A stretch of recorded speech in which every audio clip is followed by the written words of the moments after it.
अरविंद केजरीवाल इस वक्त एक प्रेस कॉन्फ्रेंस कर रहे हैं कोरोना को लेकर, आइए सीधा उनका रुख करते हैं।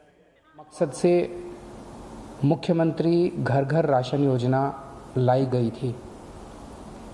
25 तारीख से इसको लागू होना था। कल दोपहर में केंद्र सरकार से हमारे पास एक चिट्ठी आई है कि ये राशन योजना आप लागू नहीं कर सकते। क्यों नहीं लागू कर सकते? थोड़ा सा हमें धक्का लगा वो चिट्ठी, क्योंकि 5 दिन पहले लागू होने के केंद्र सरकार ने इसको बंद किया। क्यों नहीं लागू कर सकते? तो उस चिट्ठी में ये लिखा हुआ है कि इसका नाम मुख्यमंत्री घर घर राशन योजना नहीं रखा जा सकता। उनको शायद मुख्यमंत्री शब्द से आपत्ति है। हम ये कोई अपना नाम करने के लिए नहीं कर रहे, हम ये योजना कोई अपना नाम चमकाने के लिए नहीं कर रहे, हम ये कोई क्रेडिट के लिए नहीं कर रहे। उसमें ये भी लिखा हुआ है कि चिट्ठी में ये लिखा हुआ है कि लोगों को ये लगेगा कि ये राज्य सरकार की योजना है।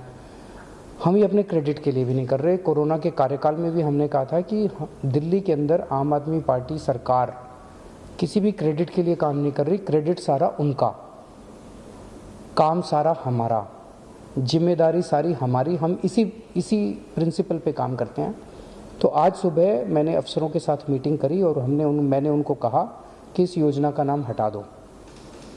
इस योजना का नाम अब इसका कोई नाम नहीं है, ये कोई योजना नहीं है, इसका कोई नाम नहीं है। जैसे पहले केंद्र सरकार से राशन आता था वो दुकानों के जरिए बढ़ता था, अब ये राशन जो है घर घर पहुंचाया जाएगा। हमें कोई नाम के अंदर नहीं पड़ना, कोई क्रेडिट के चक्कर में नहीं पड़ना, कोई मुख्यमंत्री योजना, कोई कुछ नहीं करेंगे। तो मैं समझता हूं कि इस निर्णय के बाद अब केंद्र सरकार का जो भी आपत्तियां थी वो आपत्तियां दूर हो गई होंगी और केंद्र सरकार अब इसको आगे लागू करना हमें अलाउ करेगी। मेरे लिए राशन माफिया को दूर करके गरीबों तक राशन पहुंचाना व्यक्तिगत स्तर के ऊपर मेरे लिए बहुत ज़रूरी है, मेरे लिए बहुत इम्पॉर्टेंट है, अहमियत रखता है। आज से 22 साल पहले राशन माफिया के साथ मेरा संघर्ष शुरू हुआ था। पहले मैं इनकम टैक्स में नौकरी किया करता था, उसके बाद नौकरी से छुट्टी लेके और फिर बाद में मैंने नौकरी भी छोड़ दी। मैंने दिल्ली की गरीब बस्तियों, दिल्ली के गरीबों के साथ मैंने काम करना चालू किया, झुग्गी बस्तियों के अंदर काम करना चालू किया। दिल्ली में नंद नगरी, सुंदर नगरी, सीमापुरी की झुग्गियों के अंदर काम करना चालू किया। वहाँ झुग्गियों के अंदर जब काम करना चालू किया तो पता चला कि लोगों को राशन लेने में काफ़ी तकलीफ़ें होती हैं। उन्हीं दिनों में सूचना का अधिकार कानून आया था। सूचना का अधिकार कानून इस्तेमाल करके जब हमने सरकारी रिकॉर्ड्स निकलवाए तो पता चला कि लोगों के झूठे दस्तखत करके, लोगों के झूठे अंगूठे के निशान लगा के लोगों के नाम पे किस तरह से राशन चोरी किया जा रहा था। बहुत बड़े स्तर के ऊपर लोगों को राशन मिलता नहीं था और लोगों का राशन चोरी हो रहा था। उसके खिलाफ हम लोगों ने आवाज़ उठाई, हमने व्यवस्था परिवर्तन के खिलाफ आवाज़ उठाई, हमने गरीबों को राशन दिलवाने के लिए काफ़ी संघर्ष किया। हमारे कई कार्यकर्ताओं पे उन दिनों में और गरीब लोगों के ऊपर राशन माफिया ने अटैक भी किया, हमले भी किए, लेकिन नतीजे कुछ खास नहीं निकले। हम व्यवस्था परिवर्तन नहीं कर पाए।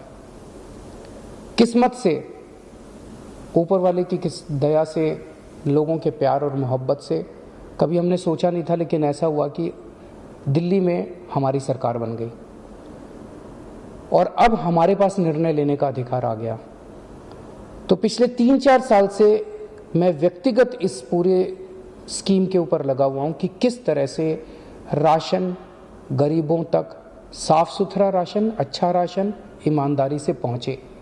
और तब हमने इस योजना को, घर घर राशन पहुंचाने की योजना को 3-4 साल पहले शुरू किया था। पिछले 3-4 साल में काफ़ी तकलीफ़ें आई, काफ़ी अड़चनें आई। ये बहुत ही क्रांतिकारी योजना है। जाहिर तौर पे जो माफिया है वो बहुत स्ट्रॉन्ग माफिया है, वो बहुत ताकतवर माफिया है, उसके बड़े लिंक्स हैं, चारों तरफ उसके नेटवर्क है, वो इतनी आसानी से करने नहीं देगा। पिछले 3-4 साल से मैं मशक्कत कर रहा हूँ इस माफिया से लड़ने की, मैं पूरी कोशिश कर रहा हूँ इस योजना को लागू कराने की। अब जबकि हमारा 20-22 साल पुराना सपना पूरा होने जा रहा था कि हम एक्चुअली लोगों के घर घर तक राशन पहुंचाने में सफल हो रहे थे, तो कल जब ये अड़चन आई तो थोड़ा सा दिल बैठ गया, लेकिन हम किसी भी तरह की अड़चन नहीं आने देंगे। केंद्र सरकार की जितनी शर्तें हैं हम सारी शर्तें मानेंगे। केंद्र सरकार जो कहेगी हम वो करेंगे। हमारा मकसद केवल और केवल जनता तक ईमानदारी से साफ सुथरा सस्ता राशन पहुंचाना है। अगर वो राशन पहुंच गया तो दिल को बड़ा सुकून मिलेगा और गरीबों की दुआएं मिलेंगी। उन गरीबों की दुआएं हैं जिसकी वजह से आज हमारे दिल्ली के अंदर, हम तो छोटे से लोग हैं, हमारी सरकार चल रही है।